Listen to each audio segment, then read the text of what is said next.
Welcome to the Learning Pines YouTube. We hope this video helps. You begin by creating a clean virtual environment because dependencies must stay predictable. Once done, pip install requests and Beautiful Soup for plus LXML for faster parsing. Add Selenium or Playwright only if JavaScript rendering is required.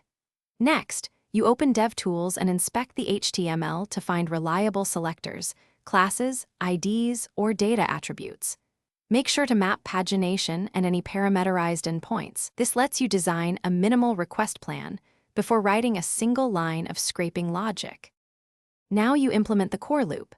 Send requests with realistic headers, a session object, and exponential backoff retries. This prevents blocks. Then, parse responses using Beautiful Soup or LXML, extracting fields with CSS selectors or XPath. You prefer stable attributes over brittle index-based paths.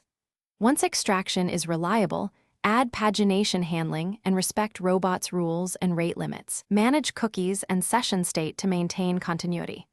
Finally, stream results to CSV or a database to avoid losing progress. To finish, you validate and normalize the collected data. Trim whitespace, parse dates, and map fields, then export to CSV, JSON, or a database for downstream use. Once exporting is stable, add structured logging and checkpoints so interrupted runs can resume without rescraping everything. If something breaks, compare the raw HTML you received versus the expected DOM. Changes in site structure, lazy loading, or bot defenses often explain selector failures, so adapt parsers or switch to a headless renderer when necessary. Thanks for watching. Consider subscribing if we helped you.